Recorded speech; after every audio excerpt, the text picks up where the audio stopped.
अजीज दोस्तों, अस्सलाम वालेकुम, नमस्ते, सत श्री अकाल, जय जिनेंद्र, गुड आफ्टरनून।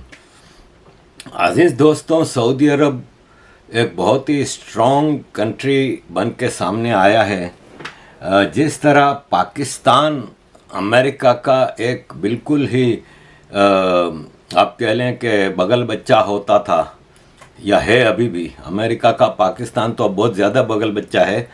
इसी तरह सऊदी अरब होता था उस रीजन में। और जब अंग्रेज़ ने डीकोलोनाइजेशन किया था तो दो एरियाज़ वेरी कंसर्निंग थे, एक इंडिया साउथ एशिया और एक मिडल ईस्ट इस वजह से कि वहाँ पे ऑयल रिसोर्सेज और फ्यूचर एनर्जी रिसोर्सेज बहुत ज़्यादा थे और वो कैपिटल ऑफ इस्लाम भी था। और इंडिया इसलिए कि इंडिया एक हिस्टोरिक सुपर पावर थी, एक बहुत ही ज़्यादा ज्ञान की जगह थी। इंडिया का एक जो पास्ट था वो ज़ाहिर अटैच्ड होता है हर नेशन के साथ। एक हिस्टोरिक नेशन, एक रिच नेशन, फाइनेंशियली भी रिच थी, ज्ञान के हवाले से भी रिच थी और रिसोर्सेज के हवाले से भी, ह्यूमन रिसोर्सेज ख़ास तौर पे। तो साउथ एशिया का तो इन्होंने ये किया कि एक ब्रिटिश इंडिया को अलग करने के बजाय इंडिया के चारों तरफ छोटी छोटी रियासतें बना दी और इंडिया के अपने भी जो टुकड़े किए, जो मेनलैंड इंडिया था और बांग्लादेश और पाकिस्तान, ये सब। सऊदी अरब के हवाले से इन्होंने ये देखा कि यहाँ पे एक तो अरब नेशन है, अगर अरब नेशन यूनाइटेड हो गई तो ये भी एक सुपर पावर बन सकती है कि एनर्जी रिसोर्सेज इनके पास ज़बरदस्त होंगे। फिर इराक़, सीरिया, इजिप्ट, ये हिस्टोरिक नेशंस थी। इजिप्ट की भी हिस्ट्री हज़ारों साल पुरानी हिस्ट्री थी। हज़ारों साल पहले फ़रौन नाम की वहाँ पे रियासत थी। फिर जितने प्रॉफिट, इस्लामिक अब्राहमिक प्रॉफिट आए हैं वो इस लैंड से जुड़े हुए हैं, मिडल ईस्ट से। वहाँ पे उन्होंने क्या किया कि वहाँ भी अंग्रेज़ ने एक तो छोटी छोटी रियासतें बनाई और जो मेन कंट्री था सऊदी अरब, उसके भी चारों तरफ इमारात, कतर, कुवैत, बहरीन, ओमान, इस तरह मुख्तलिफ रियासतें वजूद में आ गईं। और दूसरा, उन्होंने इनको आपस में लड़ा के रखा अरब यूनिटी ना होने के। ऑल्दो अरब लीग बनी थी, अरब लीग के सारे अरब कंट्रीज़ मेंबर हैं, लेकिन किसी इशू पे इनमें कोई यूनाइटेड वो स्टैंड नहीं आता। तो इसको उन्होंने डिवाइडेड रखा और लड़ा के रखा। और ख़ास तौर पे एक तरफ ईरान, एक तरफ इज़राइल, दो ऐसे इन्होंने क्रिएट किए एनिमी कि जिनसे अरब सारी ज़िंदगी लड़ते रहें। और चूँकि सऊदी अरब जो मेन एनर्जी रिसोर्स के हवाले से, पैसे के हवाले से, इस्लामिक हेरिटेज के हवाले से एक बहुत इम्पोर्टेंट कंट्री था, तो उसको घेरने के लिए उसको भिड़ा के रखा। जैसे कि अरब इसराइल वॉर जितनी हुई है उसमें सऊदी अरब का पैसा, ईरान इराक़ वार हुई, सऊदी अरब का पैसा। इस तरह सऊदी अरब को कभी कतर से, कभी यमन से, कभी सीरिया से, कभी सूडान में, कभी इधर उधर उलझा के रखा।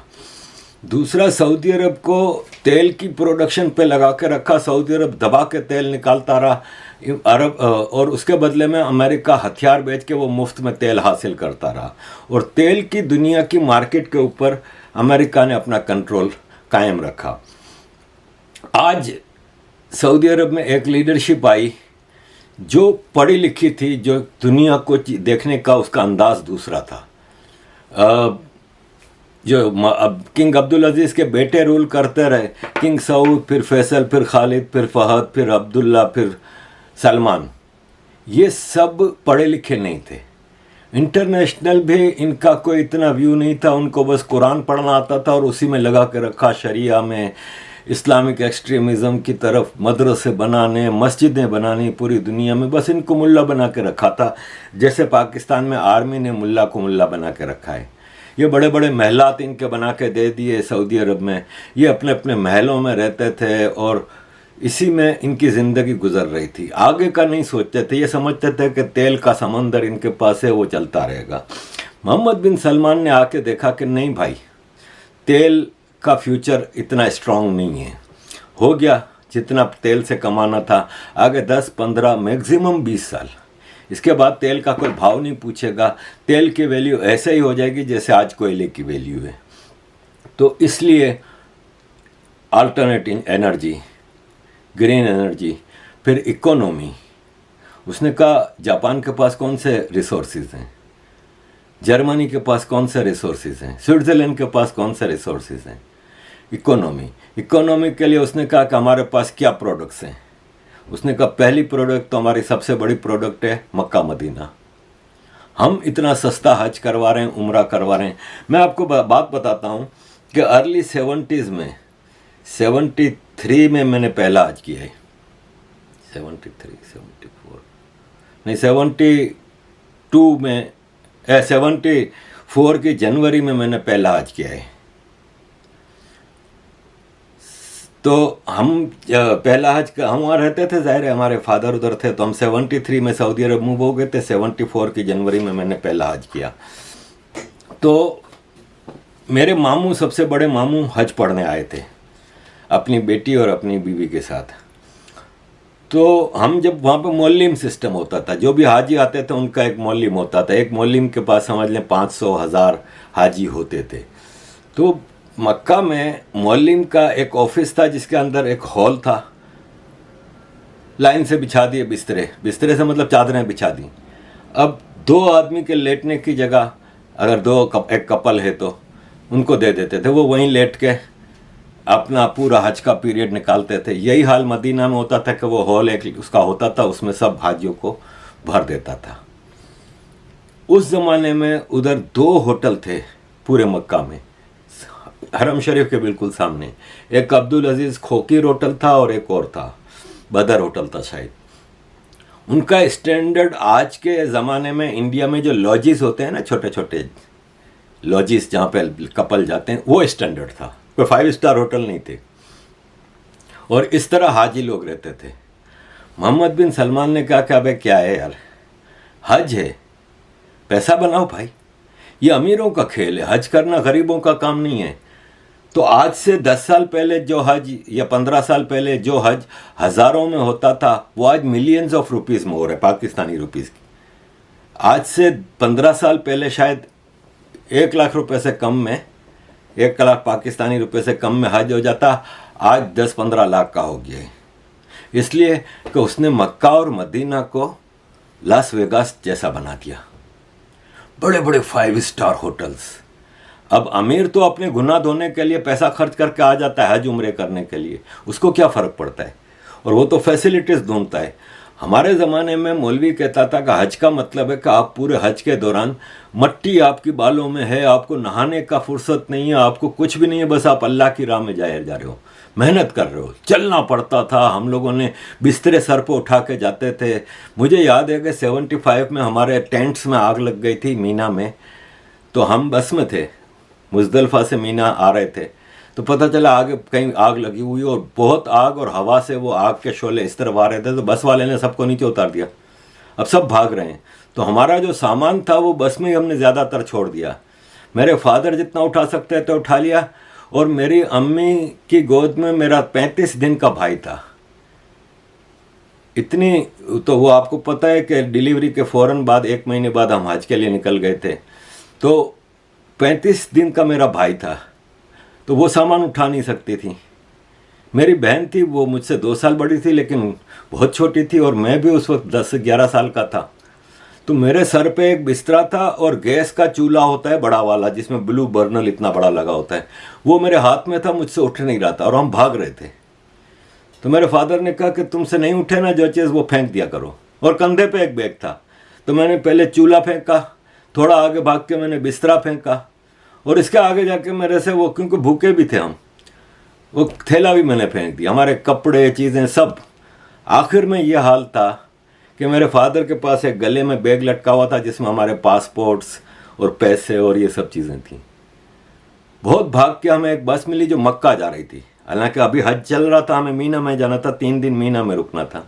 तो हम मक्का चले गए, और वहाँ हरम शरीफ में हम बैठे, और मेरे फादर जाके हमारे लिए कपड़े लेके आए, मेरे और अब्बा के लिए, क्योंकि हम एहराम में थे, अब एहराम उतारना था।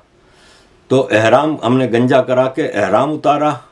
लड़कियों के कपड़े माँ का और मेरी बहन के कपड़े वही थे, खाली उनकी चादर होती थी सफ़ेद, तो उनका एहराम तो उतर गया। ऐसे ही हमारा एहराम, हमें कपड़े पहनने थे, तो अब्बा मेरे लिए और अपने लिए अरबी ड्रेस लेके आए। हमने अरबी ड्रेस पहने और हरम शरीफ में हम सो गए।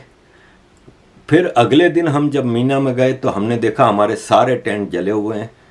और मेरी अम्मी आटा लेके आती थी, क्योंकि रोटियां वगैरह खुद बनानी होती थी, तो आटा एक टीन के डब्बे में था और वो टीन का डब्बा कपड़े की थैली में था। तो वो आग से मेरी अम्मी ने वो आटे का डब्बा काला बिल्कुल देखा ना, मेरी अम्मी कहती है ये लगता है हमारी जगह है। पाँव से लात मारी ना तो आटे का डब्बा गिरा और नीचे कपड़े की थैली का चौकोर हिस्सा नजर आया। मेरी अम्मी ने कहा देखो ये हमारी जगह है। ये हज होते थे। मोहम्मद बिन सलमान ने कहा यार ये गरीबों का खेल नहीं है, पैसा बनाओ, और अमीर इस पर खूब पैसा खर्च करेगा। इसने 5 स्टार होटल्स बना दिए, उसने हज को एक प्रोडक्ट बना दिया, उम्रे को एक प्रोडक्ट बना दिया, पूरा साल उस पर माल आ रहा है। बड़ी बड़ी दुकानें, सुपरमार्केट्स बड़े बड़े खोल दिए, रेस्टोरेंट्स। अब हज में आप पका नहीं सकते, अब हज में आपको चूल्हा बर्तन कुछ भी लेके जाने की ज़रूरत नहीं। फायर प्रूफ टेंट आपको मिला हुआ है, एयर कंडीशन टेंट मिले हुए हैं, हर चीज़ वहाँ पे पका पकाया आपको मिलता है। पूरे हज पैकेज आपको बना के दे दिया। जैसे आप किसी जगह घूमने जाते हैं तो या तो आप खाली एक होटल ले लेते हैं, एयरलाइन ले लेते हैं, बाकी आप खुद होटलों में, रेस्टोरेंटों में खाते हैं, ढाबे पे खाते हैं। एक होता है पैकेज जिसमें आपको 3 टाइम खाना, ट्रांसपोर्ट, ये वो सब मिल जाता है। ये इसने पैकेज कर दिया, उस सब में पैसा कमाने का काम आ गया।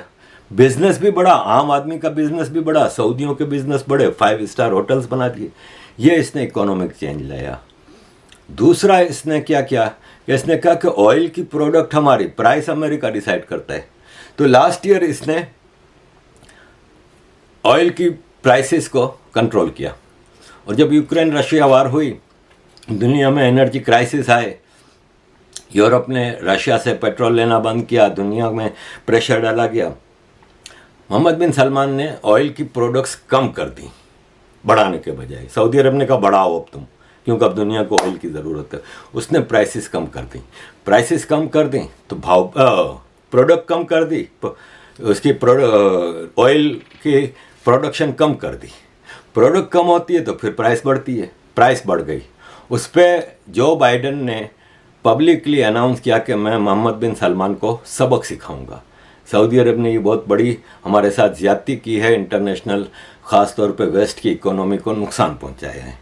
तो उसके जवाब में मोहम्मद बिन सलमान ने अपने कुछ प्राइवेट सेक्टर्स में ये बात की कि वो तो बाद में हमारे को सबक सिखाएगा, अब मैं इसको सबक सिखाता हूँ। और ये एक American secret document Washington post को मिला है, और वॉशिंगटन पोस्ट ने उस पर पूरा एक प्रोग्राम किया है, और उसमें और भी डॉक्यूमेंट्स हैं। और उस डॉक्यूमेंट में अमेरिकन डिप्लोमेट ने ये अमेरिका की सरकार को लिख के भेजा था कि मोहम्मद बिन सलमान ने अपनी प्राइवेट मीटिंग्स में ये कहा है कि मैं अमेरिका को सबक सिखाऊंगा। जो बाइडन एक बहुत ही बड़ा ब्लंडर प्रेसिडेंट आया है अमेरिका के हिस्ट्री में, उसने अपनी इलेक्शन कैंपेन में लताड़ा था कि मोहम्मद बिन सलमान ने जमाल खशोगी एक जर्नलिस्ट का कत्ल किया है, मैं इसको छोड़ूंगा नहीं, I will make him Pariya. और तब से इनके दरमियान एक तरह की मतलब दुश्मनी तो नहीं कह सकते, लेकिन नाइत्तफाकी हो गई। मोहम्मद बिन सलमान ने दूसरा काम ये किया, तीसरा काम, एक तो हज को प्रोडक्ट बनाया, हज उम्रे को, एक ऑयल प्राइसेस को अपने कंट्रोल में लिया, प्रोडक्शन और प्राइसेस, और तीसरा इसने ये किया कि एक ज़बरदस्त इकोनॉमिक इन्वेस्टमेंट की सऊदी अरब में, और फॉरेन इन्वेस्टमेंट को इनवाइट किया। लास्ट ईयर की रिपोर्ट के मुताबिक $460 बिलियन की बाहर से इन्वेस्टमेंट हुई है सऊदी अरब में, मुख्तलिफ इकोनॉमिक प्रोजेक्ट्स में। 2030 का एक विजन दिया है सऊदी अरब के मोहम्मद बिन सलमान ने कि सऊदी अरब को 2030 तक दुनिया का एक सबसे इम्पोर्टेंट कंट्रीज़ में से एक बनाना है। और उसके लिए इसने ज़बरदस्त इकोनॉमिक प्रोजेक्शन की, जिसमें नियोम सिटी का एक बहुत बड़ा प्रोजेक्ट है जो कि अभी तक एक्सपर्ट्स को लगता है कि पॉसिबल नहीं है, लेकिन वो उस पर लगा हुआ है। ग्रीन एनर्जीज़ की रिसोर्सेज को उसने बहुत बड़े बड़े प्रोजेक्ट बनाए और $100 ऑफ बिलियंस उस पर लगा रहा है। इसको पता है कि ये green energy is the future of energy. तो कल को पेट्रोल की वो कम हो तो हमारे पास एनर्जी के इतने रिसोर्सेज हों कि हम उसको एक्सपोर्ट कर सकें ग्रीन एनर्जी को, क्योंकि सऊदी अरब के ईस्ट में गरीब मुल्कों की लाइन लगी हुई है, अफ़गानिस्तान, पाकिस्तान, फिर आगे बांग्लादेश। गरीब ही एक तरह से आप इनको कह सकते हैं कि इनके पास एनर्जी रिसोर्सेज के लिए कहीं ना कहीं से हमेशा बंदोबस्त चाहिए। ये प्रोजेक्ट्स बजाय इसके कि ये अमेरिका को देता, इसने चाइना को दिए। तो फॉरेन पॉलिसी में भी बड़ी तब्दीली आई, रशिया से बड़ी करीब वो हुआ, ब्रिक्स की मेंबरशिप अप्लाई की, जिसमें ना अमेरिका है, ना यूरोप है, ना वेस्ट है। वहाँ पे हैं चाइना, इंडिया, रशिया। उन लोगों से दोस्तियाँ बढ़ाई। पुतिन के साथ सुना है कि इसकी बहुत ही अच्छी अंडरस्टैंडिंग चल रही है। और उसने एक और बड़ा काम यह किया कि चाइना के साथ इकोनॉमिक डेवलपमेंट की इसने। अब जैसे कि इसने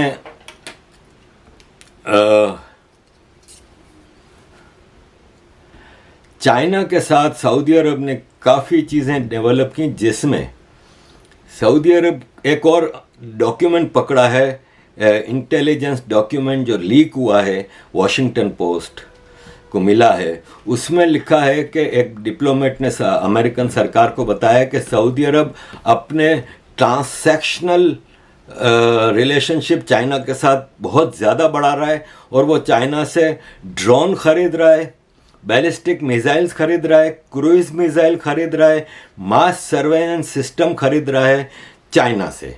और सऊदी अरब ने एक और ऐलान करके अमेरिका की बत्ती गुम कर दी है कि हम पीसफुल सिविलियन न्यूक्लियर टेक्नोलॉजी हासिल करना चाहते हैं।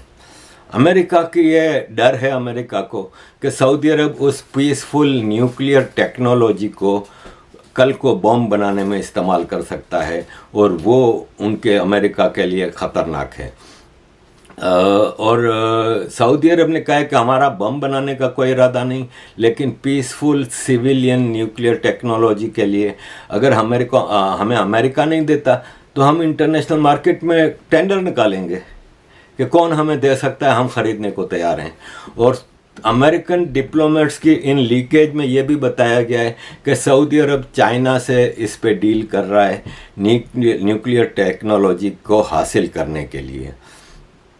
तो सऊदी अरब के मोहम्मद बिन सलमान ने साफ कहा है कि हम अमेरिका से बहुत अच्छी हमारी दोस्ती है, हमारा अमेरिका से रोज़ की बुनियाद पे सिक्योरिटी सिस्टम है ना, उस पे हम अमेरिका के साथ हैं बिल्कुल, और अमेरिका हमारा सिक्योरिटी सिस्टम बना के रख रहा है। लेकिन ये है कि हम इंटरनेशनल उसमें भी आज़ाद हैं किसी भी कंट्री के साथ बात करने के लिए, डील करने के लिए। अब ये जो सीक्रेट डॉक्यूमेंट्स निकले हैं, इसमें सऊदी अरब को ये बताया गया है कि अमेरिका को ये बताया है उनके डिप्लोमेट्स ने कि हमें बड़े अर्जेंट बुनियाद पे सऊदी अरब के साथ बातचीत बढ़ानी होगी, वरना हमारा ये इम्पोर्टेंट अलाय जो है, हमारा ये जो इम्पोर्टेंट एजेंट जो है, उसको साथ छोड़ना पड़ेगा। इसीलिए last week secretary Blinken, secretary of state of United States Saudi Arab गए। मोहम्मद बिन सलमान से इनकी 1 घंटा 40 मिनट मीटिंग हुई। उसमें जो मेन इशू थे वो ये थे कि यमन में आपने जो सीज़ फायर किया है वो बहुत अच्छी चीज़ है, उसको कंटिन्यू करें। ह्यूमन राइट्स सऊदी अरब का रिकॉर्ड ख़राब है, उसको बेहतर बनाएं। सूडान में सीज़ फायर कराने की कोशिश करें, सूडान में अमन लाएं। और एक और चीज़ जो कि ऑफिशियल प्रेस कॉन्फ्रेंस में या प्रेस रिलीज़ में नहीं बताई गई, वो ये थी कि आपने ईरान के साथ सीज़ फायर करके अच्छा नहीं किया, और आप चाइना के साथ अपनी कुर्बत जो बढ़ा रहे हैं, अपनी नज़दीकी जो चाइना के साथ आपकी हो रही है, वो हमें पसंद नहीं है।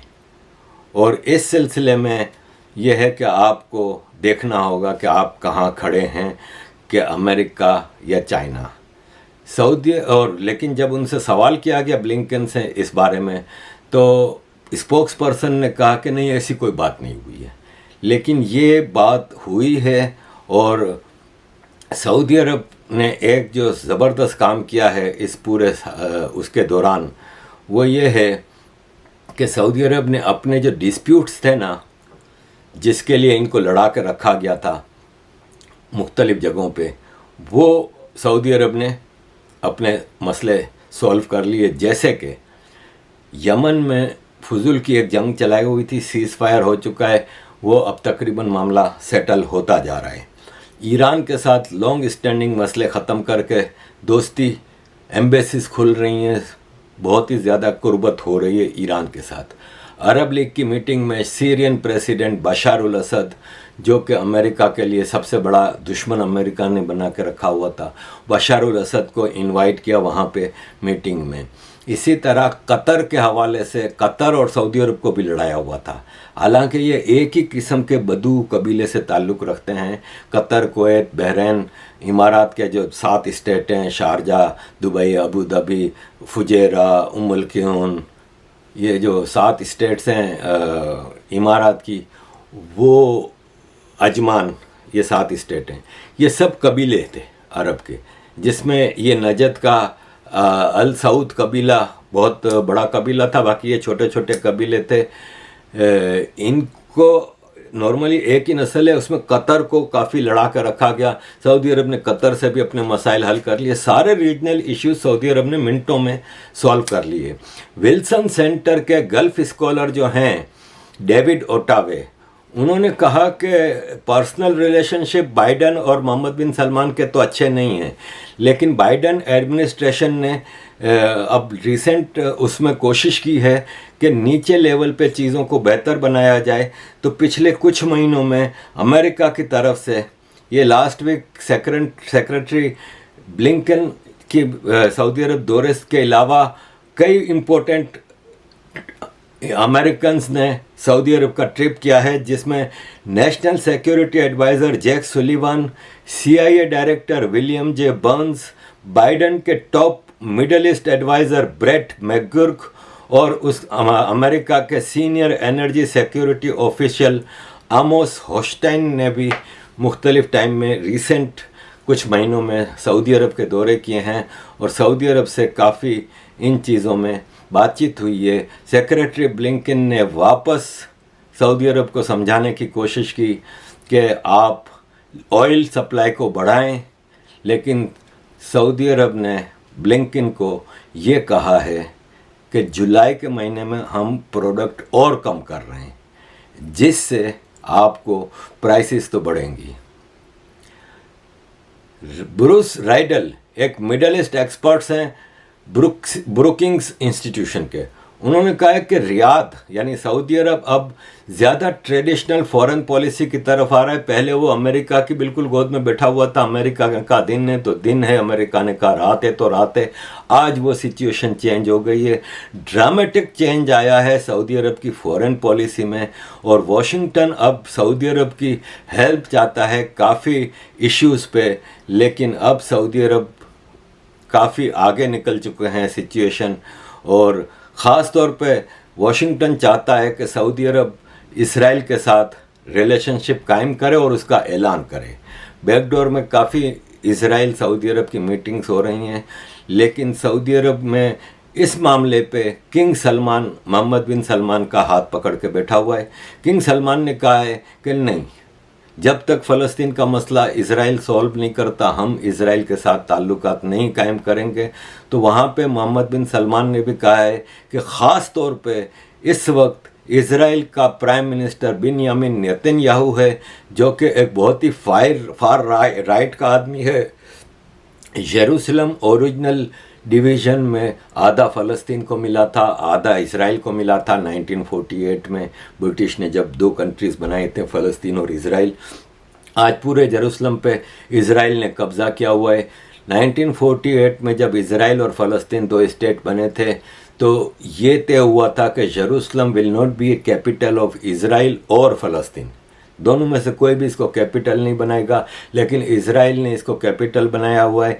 तो किंग सलमान ने ये कहा है मोहम्मद बिन सलमान को कि इन हालात में कम से कम हम इसराइल को एक्सेप्ट नहीं कर सकते जब तक कि एक प्रॉपर आज़ाद फ़लस्तीन रियासत इसराइल के बराबर में नहीं बनेगी, तब तक हम इसको अलाउ नहीं करेंगे। सिर्फ इन सारे सूरत हाल में एक चीज़ जो पॉजिटिव अमेरिका के पास आई है सऊदी अरब के हवाले से, वो ये है कि यूक्रेन के फॉरेन मिनिस्टर ने जब मुलाकात की थी सऊदी गवर्नमेंट के साथ, तो उसमें सऊदी अरब ने यूक्रेन की सपोर्ट का ऐलान किया था और कहा था कि हम यूक्रेन के साथ खड़े हैं, लेकिन पुतिन को कंडेम नहीं किया। पुतिन के साथ दोस्ती मोहम्मद बिन सलमान की पर्सनल लेवल पे कायम है। एक और चीज़ जो पॉजिटिव हुई है वो ये है कि फरवरी में इस साल सऊदी अरब ने अमेरिका से बोइंग हवाई जहाज़ जो हैं, बोइंग हवाई जहाज़, वो ख़रीदने का ऐलान किया है। बाकी चाइना के साथ सऊदी अरब ने कहा कि हम बिल्कुल कायम करेंगे अपने रिलेशनशिप, और सऊदी अरब ने कहा कि चाइना दुनिया की दूसरी बड़ी इकोनॉमी है। सऊदी अरब के फॉरेन मिनिस्टर ने कहा कि फैसल बिन फरहान कि चाइना दुनिया की दूसरी बड़ी इकोनॉमी है, हमारा बहुत बड़ा ट्रेडिंग पार्टनर है, तो नेचुरली हमारा चाइना के साथ एक बहुत क्लोज कोऑपरेशन है और वो रहेगा। इसका मतलब ये नहीं है कि हमारा अमेरिका से कोई मसला है। हमारा अमेरिका के साथ बहुत ही रोबोस्ट सिक्योरिटी पार्टनरशिप है और वो डेली बेसिस पे रिवाइव होती है। ह्यूमन राइट्स के हवाले से सऊदी फॉरेन मिनिस्टर फैसल बिन फरहान ने कहा है कि आप हमको ह्यूमन राइट्स के हवाले से प्रेशराइज करके कोई रिज़ल्ट हासिल नहीं कर सकेंगे। सऊदी अरब अपने मामलात में अपने फ़ैसले अपने लोगों के लिए करता है। ये वही बात है जो जयशंकर जी सबको कहते हैं कि इंडिया अपने मामलात में अपने फ़ैसले अपने लोगों को देख के करता है, और अमेरिका चाहता है कि दुनिया इनके डिक्टेशन पे चले, तो ऐसा नहीं होगा। तो सऊदी अरब के फॉरेन मिनिस्टर ने भी प्रेस कॉन्फ्रेंस में यही जवाब, एक सवाल हुआ था उस पर कहा था कि ह्यूमन राइट्स का सऊदी अरब में कोई मसला नहीं, हम अपनी सिक्योरिटी के हवाले से, अपनी पब्लिक के मेंटल स्टेटस के हवाले से, अपनी पॉलिटिकल सिचुएशन और अपने मुल्क के लिए जो चीज़ें होती हैं उस हिसाब से फ़ैसले करते हैं। हमें किसी के डिक्टेशन की ज़रूरत नहीं। ह्यूमन राइट्स के हवाले से हमारा ह्यूमन राइट्स फर्स्ट क्लास चल रहा है और उसमें हमें किसी से कोई डर नहीं है। आपको प्रेशर डालना है, प्रेशर डालें, उससे आप पे प्रेशर बढ़ेगा, हमें कोई फ़र्क नहीं पड़ना। हमने जो फ़ैसले करने हैं हम आज़ादी से करेंगे। तो अज़ीज़ दोस्तों, ये मुझे कुछ लोगों ने भी कहा था कि आप सऊदी अरब के हवाले से कुछ चीज़ें बताएं। ये एक बहुत ही इम्पोर्टेंट रीजनल चीज़ है। सऊदी अरब वो कंट्री है जिसका रिलीजियस और इकोनॉमिक रिलेशनशिप हमारे साउथ एशिया में इंडिया, पाकिस्तान, बांग्लादेश, अफ़गानिस्तान सब के साथ है। रिलीजियस भी इसलिए कि इंडिया से भी 20 करोड़ मुसलमान हज करने, उम्रे करने जाता है, उनकी रिलीजियस अटैचमेंट मक्का मदीना से है। इकोनॉमिक इसलिए कि पेट्रोल और एनर्जी रिसोर्सेज इस रीजन में सबसे बड़े प्रोड्यूसर में से एक सऊदी अरब है, सप्लायर में से एक सऊदी अरब है। तो इस हवाले से सऊदी अरब एक बहुत ही इम्पोर्टेंट हमारे रीजन का हिस्सा है, और इसके लिए मैंने कहा कि आपके सामने ये मैं कुछ चीज़ें रख सकूं। अजीज़ दोस्तों, thank you very much for all your support. Keep supporting.